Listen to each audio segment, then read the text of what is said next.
मेरी नींद कच्ची थी, इसीलिए मेरी डॉक्टर बेटी मेरे लिए मेडिकेटेड तकिया लाई, जिस पर सर रखते ही मैं गहरी नींद में चली जाती।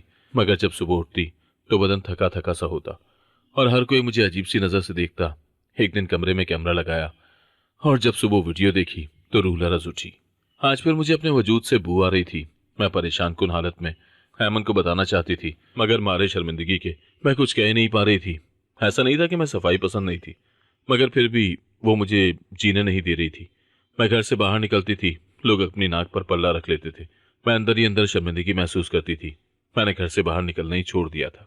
मेरी बेटी मुझे समझाती रहती कि कुछ नहीं है, ये बस आपका वहम है, परेशान ना हो। मगर मेरी तो समझ में कुछ नहीं आ रहा था कि मैं क्या करूं। ये सब तब से हो रहा था जब से अमन ने मुझे वो तकिया ला कर दिया था, जिस पर मुझे सुकून की नींद आ जाती थी। हेमन कब तक घर आओगी? आज इतनी देर लगा दी है। मेरी डॉक्टर बेटी आज अस्पताल से अभी तक ना लौटी तो मैंने उसको फोन किया, मगर दूसरी तरफ से वो सिसकियों के साथ रो रही थी। मेरा दिल बैठने लगा। बेटी क्या हुआ, सब ठीक तो है? मेरा दिल बैठे जा रहा था। हेमन कुछ तो बताओ। कुछ नहीं अम्मा, बस एक मरीज आया है, बहुत बुरी हालत में है। उसी को देखकर रोना आ गया था। मैं सारी रात अमन का इंतजार करती रही, मगर अमन अगले रोज घर आई तो काफी खामोश थी। हेमन तुम बैठो, मैं तुम्हारे लिए नाश्ता लाती हूँ। मगर अब मेरा दिल बैठा जा रहा था, क्योंकि अमन मेरे गले से लगकर फूट फूट कर रो दी थी। आखिर माजरा क्या है? मगर बेटी कुछ न बोली। कुछ दिन ऐसे ही गुजर गए। मेरी बेटी ऐसे ही रोती और रात देर से अस्पताल से लौट रही थी। मुझे अब उसकी फिक्र सताने लगी थी, क्योंकि जब से मेरा बेटा घर से गायब हुआ था तब से मैं बहुत डरने लगी थी, क्योंकि मेरे पास इकलौती बेटी थी और अब मैं उसको खोने से डरती थी। यही वजह थी कि मैं हर वक्त डरी रहती थी। कभी एक रोज ऐसा तूफान आया कि मेरी दुनिया ही हिलकर रह गई, जब मुझे मालूम हुआ कि मेरी बेटी गलत रास्ते पर चल पड़ी है। बेटा तो पहले ही गंवा चुकी थी, अब बेटी क्या करना चाहती थी मुझे ये समझ नहीं आ रही थी।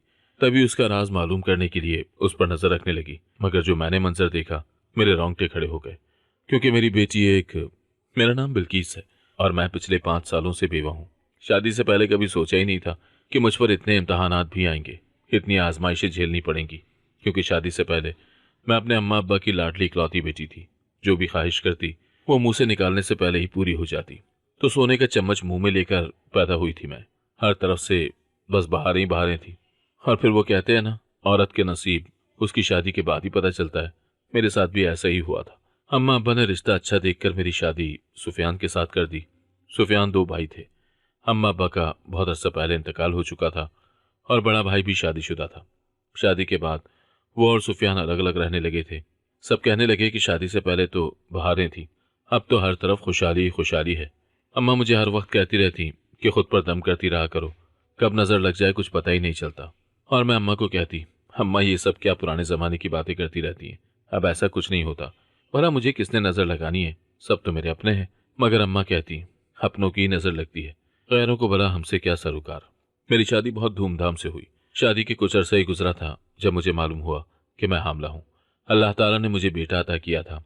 मैं हर एक की नज़रों में थी, मगर मैं ये बात हमेशा नज़रअंदाज कर देती। और उसके बाद अल्लाह ने एक बेटी दी। सब कुछ बहुत अच्छा जा रहा था। मेरे बच्चे जवान हो चुके थे। मेरे शौहर मुझसे बेइंतहा मोहब्बत करने वाले थे। वो अपने बच्चों के लिए एक अच्छा वालिद और बीवी के लिए एक अच्छा शौहर साबित हुआ था। हर तरफ रौनक ही रौनक थी। मैं हमेशा खुश रहती, हंसती मुस्कुराती रहती थी। तभी एक रोज़ मुझे मालूम हुआ कि सुफियान इस दुनिया में नहीं रहे। एक कार एक्सीडेंट में उनका इंतकाल हो गया। शौहर के चले जाने के बाद मेरी कुल कायनात मेरे 2 बच्चे थे, एक बेटी ऐमन और एक बेटा अहमर। ऐमन मेडिकल के आखिरी साल में थी, जबकि अहमर ने हाल ही में अपना कारोबार शुरू किया था। बाप के चले जाने के बाद भी अहमद ने खूब मेहनत की और अपना नाम कमाया, अपना कारोबार चलाया। उसने कभी मुझे किसी चीज की कमी महसूस ही नहीं होने दी थी। मेरा बेटा और मेरी बेटी बहुत मेहनत कर रहे थे। सब कुछ बहुत अच्छा चल रहा था, मगर फिर हमारी खुशियों को नजर लग गई। अहमद ने कारोबार बढ़ाने के लिए कुछ लोगों से सूद पर पैसे लिए थे। मैंने अपने बेटे को समझाया कि जो चीज इस्लाम में जायज ना हो वो करना गुनाह है, और सूद पर पैसे लेना सख्त गुनाह है। सूद लेने वाला और सूद देने वाला दोनों जहन्नुमी है। मुझे सब कुछ बहुत अजीब लग रहा था। ऐसा लग रहा था जैसे कोई तूफान आने वाला है। मैंने अपने बेटे को बहुत समझाया, मगर वो कहने लगा कि अम्मा, सूद के बगैर कोई भी पैसे देने को तैयार नहीं है, और मैं अपने कारोबार को आगे बढ़ाना चाहता हूँ। अब वो जवान हो चुका था। आखिर मैं उस पर कितनी जबरदस्ती करती, कितना दबाव डालती। आखिर को उसने अपनी ही मर्जी की, लेकिन उसका पार्टनर वो सारे पैसे लेकर भाग गया। पैसे ना होने की वजह से अहमद का कारोबार डूबता जा रहा था।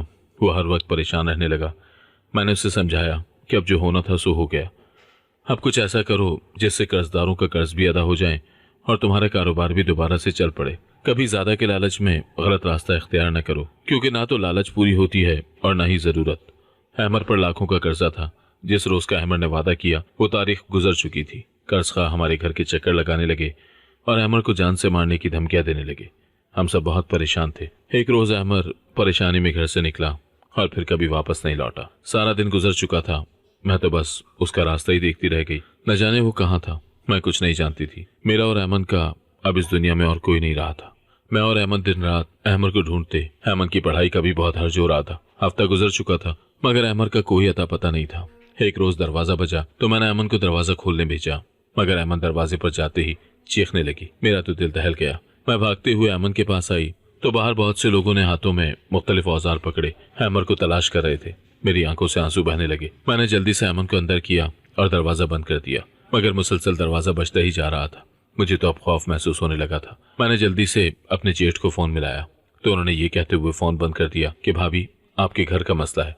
अब अहमद के कर्जदारों को हम क्या ही जवाब दे सकते हैं, जबकि ये बात सब जानते थे कि अहमद अचानक घर से गायब हो गया था और वापस नहीं आया। जेठ की बात सुनकर मैं रोने लगी, मगर तभी मेरी बेटी ऐमन आगे आई और आकर कहने लगी, अम्मा तुम फिक्र मत करो, मैं कुछ भी करूंगी मगर अपने भाई का कर्ज जरूर अदा करूंगी। बेटी की बात पर मैंने उसे गले लगा लिया। दरवाजा मुसलसल बज रहा था। तभी मैं डरते डरते बाहर निकली और सबके सामने हाथ जोड़े और कहा, अहमद अब इस घर में नहीं रहता, लेकिन आप लोग फिक्र न करें, बहुत जल्द मैं आपका कर्ज उतार दूंगी। मेरी बात पर वो सब एक दूसरे को देखने लगे और फिर कहने लगे, ठीक है, हम आपको आखिरी मौका दे रहे हैं। अगर इसके बावजूद आप हमारा कर्ज ना उतार सके तो हम आपकी कीमती अशिया उठाकर ले जाएंगे। मेरे घर पर मेरी कीमती चीजों में से अब कुछ खास बचा भी नहीं था, सिवाय मेरी बेटी के। अब वही मेरा कीमती असासा थी। अहमद के गायब होने के बाद कर्जखारों ने हमारा जीना हराम कर दिया था। उन्होंने मशहूर कर दिया कि मेरा बेटा उनके पैसे हड़प करके भाग गया है। हम शराफत से रहने वाले लोग थे, मगर मोहल्ले में हमारी इज्जत खाक में मिल गई थी। हर कोई हमें बातें सुनाता, मेरे बेटे को बुरा भला कहता।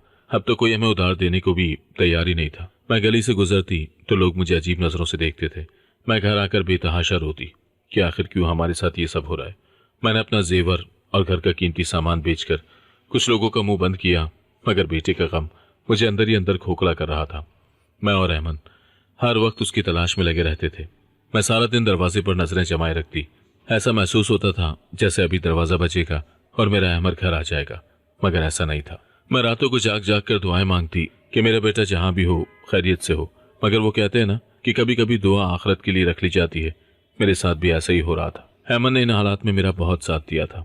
वो बेटी होकर बेटा बनने की कोशिश कर रही थी। उसने मुझे बेटे की कमी महसूस नहीं होने दी।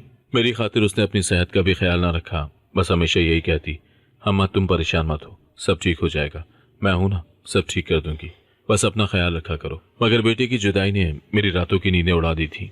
मुझे ना खाने का होश था और ना ही सोने का ख्याल दिल में आता था। नींद तो जैसे मुझसे खफाई हो गई थी। मगर यहाँ पर भी अमन मेरे साथ साथ रही। उसने मुझे कहीं तरह नहीं छोड़ा। उसने अपनी पढ़ाई के साथ साथ अस्पताल में नौकरी शुरू कर दी ताकि घर का खर्च चल सके। वो सुबह जाती और रात गए वापस आती। मैं उसकी आंखों में छुपी थकावट और परेशानी देखती थी, मगर वो हमेशा मुस्कुराकर कहती, माँ सब ठीक हो जाएगा, भाई वापस आ जाएगा। लेकिन मुझे अब उम्मीद कमी नजर आती थी।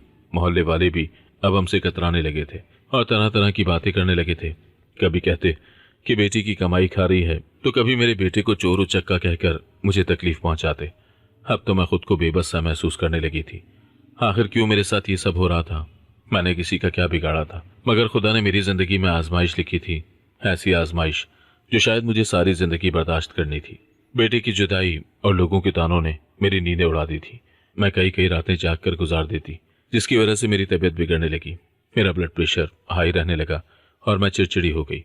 हैमन मेरी हालत देखकर बहुत परेशान होती और बार बार मुझे बस एक ही बात समझाती कि जब मैं हूं आपके साथ तो आपको दुनिया वालों की क्या फिक्र है। ये लोग हैं, इनका तो काम है बातें करना। अगर हम इनकी बातों पर तवज्जो देते रहेंगे तो हम कभी भी आगे नहीं बढ़ पाएंगे। आप ऐसे लोगों की बातों पर तवज्जो ही क्यों देती हैं? ये लोग किसी खेत की मूली नहीं। आज हम इन्हें नजर आ रहे हैं तो हम पर बातें कर रहे हैं, कल इनको कोई और नजर आएगा तो ये लोग उन पर बातें करेंगे और हमें भूल जाएंगे। ये दुनिया है, इनकी बातें दिल पर मत लो। अपनी सेहत का ख्याल रखो, क्योंकि आपकी सेहत ही सब कुछ ठीक कर सकती है। मेरी बेटी मेरी बहुत खिदमत कर रही थी। वो हर वक्त मेरी सेहत को लेकर परेशान रहती और एक ही बात कहती कि अब इस दुनिया में आपके अलावा मेरा है ही कौन, आप ही मेरा सहारा है, इसीलिए अपना ख्याल रखा करें। मैं भी पूरी कोशिश करती थी, मगर मैं ज्यादा देर तक खुद को पुरसुकून नहीं कर सकती थी। अब मैं छोटी छोटी बातों पर गुस्सा करने लगी थी। कभी कभार तो अमन पर भी गुस्सा करती, मगर वो मेरे गुस्से की वजह जानती थी, इसीलिए खामोश रहती। बड़ी मोहब्बत से मेरा दिल बहलाती, वो मेरे लिए सुकून और अद्वियात लाती, मगर उनका भी मुझ पर कोई खास असर नहीं होता था। मैं बस खाली नजरों से छत को घूरती रहती। हमारा घर किसी वीरान खंडर की तरह हो गया था। जहाँ कभी किलकारियां सुनाई देती थी, आज वहां पर एक बंजर जमीन थी जिस पर दो कमजोर वजूद रिहाइश पजीर थे। मैं अपने तबाहकुन घर को देखती तो खून के आंसू रोती थी और सोचती कि काश आज मेरे शौहर जिंदा होते तो यकीनन ये हालात बिल्कुल मुख्तलिफ होते। मगर होने को कौन टाल सकता है, होना तो वही होता है जो नसीबों में लिखा होता है, फिर चाहे इंसान कुछ भी कर ले। मुसलसल जागने की वजह से अब मेरा आधे सर का दर्द मुसलसल रहने लगा था, और जब आधे सर का दर्द शुरू होता तो मैं चीखती चिल्लाती। दिल चाहता कि दीवारों में अपना सर पटक दूं। अहमद, मेरा तो सर फटा जा रहा है, दर्द है कि जाने का नाम ही नहीं ले रहा। मुख्तलिफ दवाइयां खा खा कर मेरा मीदा भी कमजोर हो चुका था, इतना कमजोर कि कुछ भी हजम नहीं हो पा रहा था। एक रात अहमद घर आई तो उसके हाथ में एक मखमली गिलाफ वाला तकिया था। उसने मेरे पास बैठते हुए कहा, यह मैंने स्पेशल ऑर्डर पर बनवाया है, इसमें ऐसी जड़ी बूटियां और खुशबू है जो आसाब को पुरसुकून करती है। मैंने अपनी बेटी की तरफ मोहब्बत भरी निगाहों से देखा कि वो मेरे लिए कितनी भाग दौड़ कर रही थी, कितनी मेहनत कर रही थी। अपनी बेटी की हालत देखकर अब तो मैं भी दुआ करने लगी थी कि खुदा मुझे जल्द से जल्द सेहतियाब कर दे, ताकि मैं अपनी बेटी का सहारा बन सकूं। वो तन्हा जो तकलीफ बर्दाश्त कर रही थी, मैं उसकी तकलीफ समझ सकती थी। मैं अपनी सोचों में गुम थी जब वो मेरे पास बैठी और कहने लगी, अब आपको कोई तकलीफ नहीं होगी, और रात को जो नींद नहीं आती उसमें भी आपको राहत मिलेगी। डॉक्टर्स कहते हैं इस पर सोने से जहनी दबाव खत्म हो जाता है। आप आज इसे इस्तेमाल करके देखें। मुझे इस बात पर तो यकीन नहीं था, मगर उसकी दिलजोई के लिए मैंने वो तकिया सर के नीचे रख लिया। अम्मा, आप जानती हैं हमारे अस्पतालों में जब भी मरीज ज्यादा बीमार हो जाए तो उसके घर वालों की इजाजत से यही तकिया हम लोग उनके लिए इस्तेमाल करते हैं। मैं अपनी बेटी की बात सुनकर बस मुस्कुरा ही सकी थी। मैंने जैसे ही तकिया पकड़ा तो मेरे दिमाग को कुछ सुकून हासिल हुआ। सुकून किस बात का था मैं नहीं जानती थी, शायद इसमें से आने वाली खुशबू की वजह से। तकिए में से भीनी भीनी खुशबू आ रही थी जो वाकई बहुत सुकून बख्श थी।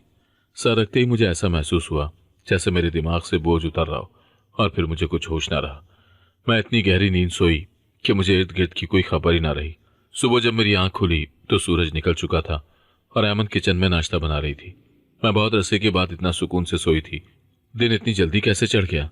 ऐसा लग रहा है जैसे अभी तो सोई थी और नींद से आंखें अभी भी बोझल हैं। जी चाह रहा है कि दोबारा सो जाऊं। मेरी बात पर अहमद मुस्कुराई और कहने लगी, ये तो और अच्छी बात है अम्मा, मगर मैं अपनी हालत पर कुछ परेशान थी। अहमद मेरी तरफ देखने लगी और कहने लगी, क्या हुआ है, सब ठीक तो है? आप कुछ परेशान लग रही हैं। तभी मैंने अहमद से कहा, न जाने क्यों मुझे अपनी तबीयत में कुछ बोझलपन लग रहा है। टांगें जैसे बिल्कुल लागर हो चुकी हैं, चलने में मुश्किल पेश आ रही है। ऐसा लग रहा है जैसे मेरी टांगों पर किसी ने भारी पत्थर रख दिया हो। मैं बहुत बेचैन थी, मगर उस पुरसुकून नींद के बावजूद मुझे कुछ अजीब सा महसूस हो रहा था। मेरी टांगें बिल्कुल सुन्न थी और पैरों में शदीद दर्द था, जैसे उन पर कोई बहुत भारी बोझ रखा गया हो। मैंने बमुश्किल अपने पांव हिलाए तो पट्टों में खिंचाव महसूस हुआ। मैंने सोचा शायद एक ही करवट सोने की वजह से खून की गर्दिश रुक गई होगी। मैंने अमन को बताया तो उसने फौरन मेरी टांगों की मालिश कर दी और कहा, माँ कमजोरी है इसीलिए ऐसा हो रहा है, मालिश कर दिया करूंगी, फिर आप देखना बिल्कुल ठीक हो जाएंगी। अब आप सिर्फ आराम करें दिन रात, आपको किसी चीज की फिक्र करने की जरूरत नहीं है, मैं सब कुछ देख लूंगी। अमन की ये बातें मुझे रोने पर मजबूर कर रही थी। वो अकेली तरह सब कुछ कैसे संभाल रही थी, मुझे उसकी हालत पर तरस आता था, मगर मैं नहीं जानती थी कि मेरे साथ साथ वो भी मजीद आजमाइश में घिर जाएगी। ये सिलसिला अब रोज का मामूल बन गया था। मैं रात को तकिया सर के नीचे रखती और बेखबर होकर सो जाती, मगर हर सुबह मेरा जिस्म और खास तौर पर टांगी शल होती। इसके अलावा मैंने एक और अजीब बात नोट की। मेरे बिस्तर की चादर पर अक्सर गीले निशान होते थे और कमरे में एक अजीब सी बू रची होती थी, जैसे अस्पतालों में जख्मों और दवाइयों की बू होती है। मैंने अपने अमन से पूछा तो उसने कहा वो अस्पताल से आती है तो शायद उसके कपड़ों से बू आती होगी, मगर वो इस कदर शदीद होती थी कि कमरे में कुछ देर बैठने का भी जी नहीं चाहता था। बू की शिद्दत से मुझे मतली होने लगती थी। मैं बहुत परेशान रहने लगी थी क्योंकि मैं बहुत सफाई पसंद थी, इसलिए कमरे को बार बार साफ करती। अहमद ने कई मरतबा मुझे समझाया कि ये बस आपका वहम है, मुझे तो घर से कोई बदबू नहीं आती, न कमरे से और न ही आपसे। लेकिन अब तो मैं बस रो देने को थी क्योंकि ये बदबू मुझे जीने नहीं दे रही थी। घर के बाहर का माहौल भी कुछ बदल सा गया था। जब मैं सौदा सल्फ लेने गली में निकलती तो मोहल्ले की औरतें मुझे देखकर सरगोशियां करती और मर्द अजीब हिकारत भरी नजरों से देखते। उनकी नजरें मुझे बेकसूर होने के बावजूद शर्म से पानी पानी कर देती थी। एक रोज मैं गली से गुजर रही थी जब दो औरतें आपस में बातें कर रही थी। एक कहने लगी, इस औरत में से बेहद बदबू आती है, पास से गुजरती है तो मतली होने लगती है। और तुम्हें पता है इसके घर पर क्या कुछ होता फिर रहा है? तौबा तौबा, इसकी एक जवान बेटी है, और वो भी। अपनी बेटी की बात पर मैंने एक नजर घूर कर उन औरतों की तरफ देखा था, मगर दिल में एक टीस से उठी थी। आखिर क्या वजह थी जो ये सब मेरी बेटी के बारे में ऐसी बातें कर रहे थे? मेरा दिल फटने को था। मेरी बेटी के बारे में कोई कैसे बातें कर सकता था? मगर ये लोग थे और यहाँ किसी का एतबार नहीं था। यहाँ कोई किसी का नहीं था। मेरे जेठ ने तो हद ही कर दी। एक दिन आए और बोले, भाभी, जवान बेटी को लगाम डाल कर रखें। मोहल्ले वाले शिकायत कर रहे हैं कि रातों को आपके घर से किसी मर्द के रोने और खांसने की आवाजें आती हैं। लोग शक कर रहे हैं कि अमन रात को गैर मर्दों को घर लाती है। अगर वो कमाने लग गई है तो इसका हरगिज ये मतलब नहीं है कि अब वो गलत रास्ते पर चल पड़े। हमारे खानदान की कोई इज्जत है। और मैं उस शख्स को देख कर रह गई जिसने अपने भाई के जाने के बाद ये भी नहीं सोचा था कि उसके भाई के बच्चे उसकी बेवा की साल में होंगे। आज लोगों की बातें सुनकर मुझ पर और मेरी बेटी पर उंगली उठाने आ गया था, जिसने आज तक ये नहीं पूछा कि खाना खाकर सो रहे हो या भूखे जी रहे हो या मर गए हो। आज वो मेरी बेटी की किरदार कशी करने आ गया था। मैंने अपने जेठ को दो टोक अल्फाज में कहा, आज के बाद मेरी बेटी पर उंगली उठाई तो याद रखना, जो एक रिश्ता तुम्हारे साथ बचा है वो भी खत्म कर दूंगी। मेरी बेटी बिल्कुल पाक दामन है, उसमें कोई ऐब नहीं है, इसीलिए उस पर किसी किस्म का कोई इल्जाम लगाकर उसे बदनाम मत करो। और लोगों का क्या है, लोग तो बातें करेंगे ही। जेठ की बात सुनकर मेरे पांव तले से जमीन निकल गई। मैंने चीख कर कहा, मेरी बेटी पाक दामन है और मैं सारी रात घर में ही होती हूँ, मुझे तो कोई आवाज नहीं आती। वो ये कहकर चले गए कि आप शायद नशे में सोती हैं। आपको क्या खबर कि आपकी नाक के नीचे क्या हो रहा है? उनकी बात मेरे दिल में तीर की तरह लगी। क्या वाकई मेरी बेटी गलत रास्ते पर चल पड़ी है? क्या ये तकिया मुझे सुलाने के लिए नहीं बल्कि मुझे बेखबर रखने के लिए है? और तो कोई नहीं जानता था कि वो तकिया मेरे सुकून के लिए था। अगर किसी को मालूम होता तो यकीनन वो यही सोचते कि हम माँ बेटी जानबूझकर ये कारोबार कर रहे हैं। शक इंसान को अंदर से खा जाता है। मुझे ना चाहते हुए भी अपनी बेटी पर शक हो रहा था। मैं चाहती थी कि जो जेठ कहकर गया है वो झूठ हो। अगर बेटी से पूछती तो वो मुझसे झूठ बोलती, इसीलिए मैंने छुप कर उस पर नजर रखना शुरू कर दी। मैंने फैसला किया कि मैं हकीकत जानकर रहूंगी। मैंने अमन से छुपाकर एक खुफिया कैमरा मंगवाया। मैं देखना चाहती थी कि रात को जब मैं सो जाती हूँ तो इस घर में क्या होता है। क्या वाकई अमन किसी को घर में लाती है? मेरा दिल कांप रहा था। अगर मेरा शक सच साबित हुआ तो मैं जीते जी मर जाऊंगी, क्योंकि मेरे बेटे के चले जाने के बाद अब मेरे पास सिर्फ एक बेटी ही थी और इसकी इज्जत मेरे लिए सबसे अहम थी। मैं नहीं चाहती थी कि लोगों ने जो मेरे बेटे पे इल्जामात लगाए अब मेरी बेटी की हरकत की वजह से वो सच साबित हो। मगर ना चाहते हुए भी मुझे अपनी बेटी पर गुस्सा आ रहा था। वो कोई भी बात कहती तो मैं चिढ़कर जवाब देती। वो हैरानगी से मेरी तरफ देखने लगती थी और मुझे कहने लगी, अम्मा क्या बात है, आप परेशान लग रही हैं? मुझसे कोई गलती हुई है? मुझसे नाराज हैं? तो मैं उससे तंज करने लगती और उसे कहती, तुम जो कर रही हो तुम्हें क्या लगता है मुझे मालूम नहीं होगा? मैं अंधी हो सकती हूँ मगर दुनिया वाले नहीं। अम्मा मैं क्या कर रही हूँ? उसका चेहरा एकदम सफेद पड़ गया, जिससे अब मुझे भी लगने लगा था कि शायद जेठ बिल्कुल ठीक कह रहा है। अमन, एक बात याद रखना, तुम्हारे अब्बा की इज्जत और तुम्हारे भाई की इज्जत इस वक्त तुम्हारे हाथ में है। चाहो तो बिगाड़ लो, चाहो तो बना लो। तुम जानती हो लोग पहले ही हमारे बारे में बातें कर रहे हैं। तुम्हारे भाई के गायब होने के बाद लोगों ने हम पर कितने सवाल उठाए, हम पर कितनी उंगलियां उठाई हैं। बस तुमसे एक गुजारिश है कि अपनी इज्जत को अहमियत दो। जिस रात अमन की नाइट ड्यूटी नहीं थी मैंने वो कैमरा अलमारी के ऊपर छुपा दिया, जहां से मेरा बिस्तर और कमरे का दरवाजा साफ नजर आता था। आज मैंने सोच लिया था कि मैंने रात जाग कर गुजारनी है। मैं देखना चाहती थी कि आखिर अमन करती क्या है। मोहल्ले वाले और जेठ ऐसी बातें क्यों कर रहे हैं। अमन ने मुझे मामूल के मुताबिक दूध दिया तो मैं उसे घूर कर देखने लगी। वो एकदम गड़बड़ा गई और मुझे कहने लगी, अम्मा क्या बात है, मुझे ऐसे शक्की निगाहों से क्यों देख रही हैं? मैंने अपनी बेटी से कहा, कुछ नहीं, बस ऐसे ही। तभी वो मेरी बात सुनकर मुस्कुराने लगी और फिर मेरा तकिया ठीक करके चली गई। मैंने दूध आधा ही पिया और गिरा दिया ताकि नींद कम आए, मगर उस तकिए की खुशबू इतनी तेज थी कि मुझ पर फिर से गुनूदगी छाने लगी और मैं बेख्तियार होकर सो गई। कुछ मालूम नहीं था कि मेरे साथ क्या हो रहा है। सुबह मेरी आंख खुली तो सर भारी था और टांगे हज़्म मामूल सुन थी। मेरी कमीज के दामन पर खून का हल्का सा धब्बा लगा हुआ था, जिसे देखकर मेरा दिल उछलकर हलक में आ गया। अब ये सब चीजें तो इस बात का सबूत देंगी कि मेरे साथ कुछ तो गलत हो रहा है। क्या वाकई मेरी बेटी मुझे धोखा दे रही थी? मैं कुछ समझ ही नहीं पा रही थी। ऐमन घर पर नहीं थी, वो शायद सुबह सवेरे अस्पताल चली गई थी। अचानक मेरे दिमाग में एक झमाका हुआ।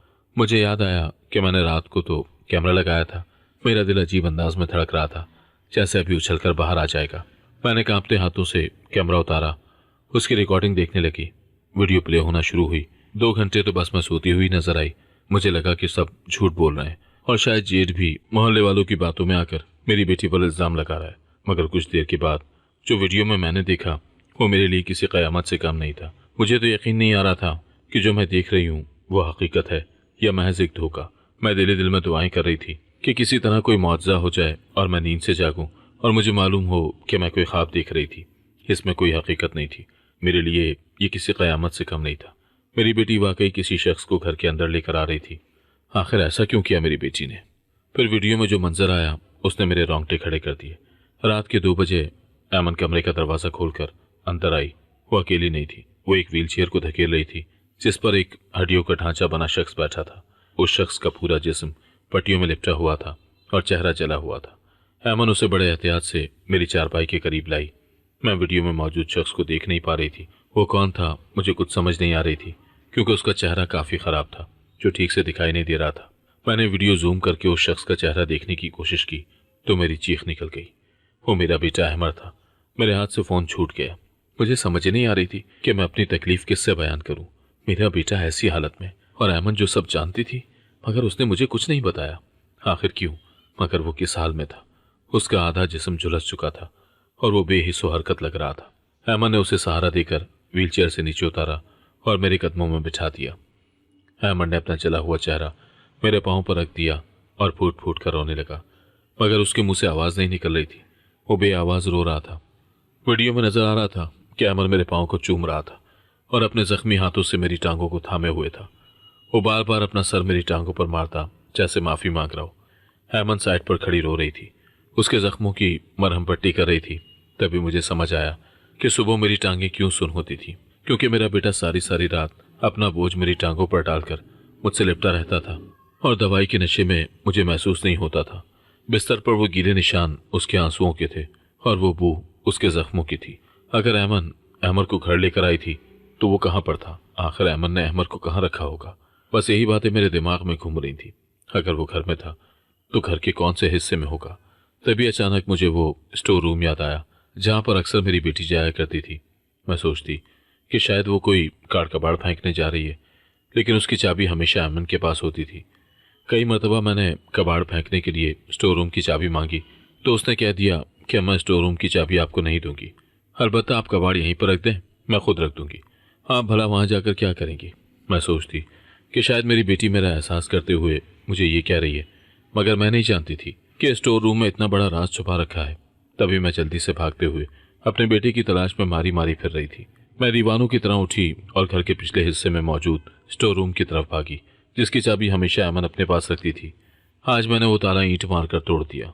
अंदर घुप अंधेरा था और दवाइयों की बदबू थी। मैंने लाइट जलाई तो सामने अहमर व्हीलचेयर पर बैठा था। मुझे देखते ही वो सहम गया और छुपने की कोशिश करने लगा। उसकी सिसकियों की आवाज़ें मुझे तीर की तरह चुभ रही थी। मुझे समझ नहीं आ रहा था कि मैं क्या करूं। इतने अरसे के बाद अपने बेटे को देखा था, मगर किस हालत में। उसका चेहरा पूरा बिगड़ चुका था, उसका बचना बहुत मुश्किल हो गया था, उसका पूरा वजूद झुलस चुका था। मैं एकदम तड़प उठी और मेरे मुंह से बस एक ही अल्फाज निकल रहा था, नहीं, ये मेरा अहमर नहीं हो सकता, इस पर इतना जुल्म नहीं हो सकता, ये मेरा अहमर नहीं है। मेरे तो होश ही उड़ गए थे। ये कैसी आजमाइश थी? इतनी तकलीफ तो मैंने कभी सोची भी नहीं थी कि मैं अपने बेटे को ऐसी हालत में देखूंगी। मेरे पैर कांप रहे थे।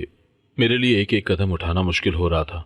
मैं चाहती थी कि बस ये कोई डरावने ख्वाब की तरह मेरी जिंदगी से लम्हा निकल जाए और मैं अपने बेटे को पहले की तरह देख सकूं, मगर ये अब मुमकिन नहीं था, क्योंकि मेरा बेटा पहले जैसा नहीं रहा था। इस हकीकत को मैं जितनी जल्दी मान लेती उतना बेहतर था, मगर मेरे लिए यह हकीकत कबूल करना इतना आसान नहीं था। मैं माँ थी, मैंने उसको जन्म दिया था, उसको जवान किया, उसकी परवरिश की, बेवगी में उसको पाला, उसे इस काबिल बनाया कि वो अपने पैरों पर खड़ा हो सके। और फिर जब उसके अपने ख्वाब पूरे करने की बारी आई तो वो मुझसे दूर हो गया। कहाँ कहाँ तलाश नहीं किया था उसको, मगर ये भी खुदा की कोई आजमाइश थी जिसे मुझे खुशी खुशी कबूल करना था, क्योंकि मेरे पास इसके अलावा और कोई चारा नहीं था। मैं अपने रब से शिकवा करती भी तो किस बात का। उसी वक्त ऐमन भी पीछे भागती हुई आई और मेरे कदमों में गिर गई। अम्मा, आप यहाँ क्या कर रही हैं? आपको यहाँ नहीं आना चाहिए था। मैंने अमन की तरफ अजीब नज़रों से देखा तो वो शर्मिंदा होते हुए चेहरा झुका गई। अम्मा, मैं आपको तकलीफ नहीं देना चाहती थी और मैंने तब पहली मर्तबा अपनी बेटी के चेहरे पर थप्पड़ मारा। तुमने अच्छा नहीं किया मेरे साथ। तुम जानती थी मैं पल पल तड़पती हूँ अमर के लिए, मगर तुम्हें एक माँ पर तरस नहीं आया? नहीं अम्मा, ऐसी बात नहीं है। मैं आपको बताना चाहती थी मगर भाई ने मुझे मना किया। वो आपको तकलीफ में नहीं देख सकते थे। उनको डर लगता था कि अगर आपने उनको इस हालत में देख लिया तो आप जीते जी मर जाएंगी। और जो तुमने किया उसका क्या? मैंने दो टोक अल्फाज में अमन से बात की तो वो रोने लगी और कहने लगी, मुझे माफ़ कर दें अम्मा, आपको तकलीफ नहीं देना चाहती थी। मेरा यकीन करें, मैंने तो आपको तकलीफ ना देने के खातिर लोगों के ताने तक सुने हैं, उनके इल्ज़ामात बर्दाश्त किए हैं, बहतान बर्दाश्त किए हैं, मगर मैंने अमन की सुने बगैर उससे कहा, ये सब कैसे हुआ? ये सब क्या है? मुझे अभी तक अपनी आंखों पर यकीन नहीं आ रहा था। मेरे लिए ये बात कबूल करना मुश्किल था। अमन ने मुझे तसल्ली से एक कुर्सी पर बिठाया और कहने लगी, मैं आपको सब हकीकत बताऊंगी। भाई बेकसूर है। अम्मा, ये गुनहगार नहीं है। उसने रोते हुए बताया कि माँ, भाई भागे नहीं थे। उनके कर्जखारों ने भाई को अगवा करके एक गोदाम में आग लगा दी थी। ये मौजज़ा था कि भाई बच गए, मगर उनकी ज़बान और उनके जिस्म का निचला हिस्सा मुतासिर हुआ है। और वो रात आपको याद होगी जब मैंने आपको रोते हुए कहा था कि एक मरीज़ बहुत बुरी हालत में हमारे पास आया है। वो मरीज़ कोई और नहीं बल्कि भाई ही थे। जब उनको अस्पताल लाया गया, मैं उनका आधा चेहरा देखकर पहचान गई थी, मगर यकीन करना मुश्किल था कि ये मेरा भाई है। तभी चुपके से मैंने डीएनए टेस्ट करवाया, जिससे ये बात साबित हो गई कि मैं इनकी बहन हूँ। वहाँ जितना हो सकता था इलाज करवाया और फिर मैंने चुपके से यहाँ ले आई थी, क्योंकि अगर इनके दुश्मनों को पता चल जाता कि भाई जिंदा है तो वो इन्हें अस्पताल में भी मार देते। मगर भाई को एक ही खौफ था कि कहीं उनकी वजह से उनके दुश्मन हमारे साथ कुछ बुरा न करें। भाई तो मेरे साथ आने को तैयार ही नहीं थे, मगर जब मैंने उनको ये बताया कि आप उनको बहुत याद करती हैं, तभी वो आने को तैयार हुए। मगर भाई को इस बात की भी फिक्र थी कि आप उनको इस हालत में देख नहीं पाएंगी। अमन ने बताया कि वो अहमद को घर तो ले आई, मगर भाई रोज रात को जिद करते थे कि मुझे माँ के पास ले चलो, मुझे माँ के कदमों में सुकून मिलता है, वरना मैं दर्द से मर जाऊंगा। पहले मुझे समझ नहीं आती थी कि आपके सामने भाई को इस हालत में किस तरह से लेकर आऊं, मगर फिर अचानक मुझे याद आया कि हमारे अस्पताल में मरीजों को सुलाने के लिए एक तकिया इस्तेमाल किया जाता है और ये खुफिया तकिया था। इसके बारे में कोई जानता ही नहीं है, इसलिए मैं आपको वो तकिया देती थी ताकि आप गहरी नींद सोएं और भाई जी भर कर आपको देख सकें और आपके कदमों में वक्त गुजार सकें। मैं डरती थी कि आप भाई की ये हालत देखकर बर्दाश्त नहीं कर पाएंगी, और मोहल्ले वालों को इसीलिए मर्द की आवाज़ें आती थी, क्योंकि दर्द की शिद्दत से कभी कभी भाई की सिसकियाँ निकल जाती थी और दर्द इस कदर शदीद होता था कि भाई से बर्दाश्त करना मुश्किल हो जाता था और उनकी चीखें पूरे मोहल्ले में गूंजती थी। मगर आप इतनी गहरी नींद सोती थी कि आपको आवाज़ ही नहीं आती थी। मेरा बेटा फूट फूट कर रो रहा था और आहिस्ता आहिस्ता बोलने की कोशिश करने लगा, अम्मा मुझे माफ़ कर दें, मैं आपके लिए कुछ नहीं कर सका। अब तो मैं इस काबिल भी नहीं कि आपके लिए कुछ कर सकूं। मैं आपको सारे जहां की खुशियां देना चाहता था, मगर शायद मेरे नसीब में आपकी खिदमत करना लिखा ही नहीं था। आपको अब्बा की कमी महसूस नहीं होने देना चाहता था, लेकिन आपने मेरी वजह से जितनी आजमाइशें उठाई हैं, मैं तो उसका अजाला भी नहीं कर सकता। अब्बा की जगह लेना तो बहुत दूर की बात है। मैं दिन रात बस यही दुआ करता हूँ कि आप पर कभी बोझ ना बनूं। जिस रोज़ आप पर बोझ बनूं, उस रोज़ मुझे मौत आ जाए। मेरे बेटे का इतना कहना था कि मैं तड़प उठी। मैंने जल्दी से उसे अपने गले से लगा लिया। तुम जैसी भी हालत में हो, मेरे लिए मेरे बेटे ही रहोगे। तुम्हारी जगह कोई नहीं ले सकता। भला मैं तुमसे क्यों नाराज होने लगी? इस सब में तुम्हारा अपना कोई कसूर नहीं है। तुम्हारे साथ तो खुद एक हादसा पेश आया है। मैंने आगे बढ़कर अपने बेटे को गले लगा लिया, उसके जले हुए माथे को चूमा। वो मेरा मुजरिम नहीं था, वो तो खुद जुल्म का शिकार था। मैंने उसी वक्त फैसला किया कि अब कोई छुपन छुपाई नहीं होगी। मैंने अमन का माथा चूमा, जिसने इतनी बड़ी जिम्मेदारी अकेले उठाई थी। मैंने दरवाज़ा खोल दिया। अब मैं अपने बेटे का इलाज सबके सामने करवाऊंगी और उन जालिमों को भी बेनकाब करूंगी जिन्होंने मेरे बेटे को जिंदा लाश बना दिया था। अब मुझे किसी नशे और तकिए की ज़रूरत ही नहीं थी, क्योंकि मेरा बेटा मेरी नज़रों के सामने था। वो जिस भी हालत में था, वो मेरी कमज़ोरी नहीं था, मेरी ताकत था। मैंने सोच लिया था कि अब मैं किसी भी सूरत इसको इंसाफ दिलवाऊंगी, चाहे मुझे कुछ भी करना पड़े। मैं दिन रात वकीलों के चक्कर लगाती थी। मैंने अपनी सारी जमा पूंजी अपने बेटे को इंसाफ दिलवाने में लगा दी। मेरा बेटा बस मुझे यही कहता कि आप कुछ मत करें, कहीं ऐसा ना हो कि मेरे दुश्मन आपको कोई तकलीफ पहुंचाए, और ये बात मैं हरगिज़ बर्दाश्त नहीं कर पाऊंगा। जिंदगी के इस मोड़ पर मैं आपको कोई तकलीफ नहीं देना चाहता। मैं तो पहले ही आपको बहुत तकलीफ में देख चुका हूं। इतना कहना था कि मैं अपने बेटे से लिपट गई। बेटे को तो इस बात की तसल्ली थी कि मैं कुछ नहीं कर रही, मगर अंदर ही अंदर मैं अपने बेटे को इंसाफ दिलवाने के लिए दिन रात मेहनत करने लगी। और फिर वो वक्त आया जब मैंने अपने बेटे के मुजरिमों को उनके अंजाम तक पहुंचाया, अपने बेटे को इंसाफ दिलवाया। आज मैं मुतमईन हूं, पुरसुकून हूं। मैंने अपने बेटे को इंसाफ दिलवा दिया था। उसको इस बात की तसल्ली दी कि वो अकेला नहीं है। इस बुरे वक्त में उसकी माँ उसके साथ है। बाप का साया उठ गया तो क्या हुआ, उसकी माँ उसके लिए बाप भी बनकर दिखाएगी।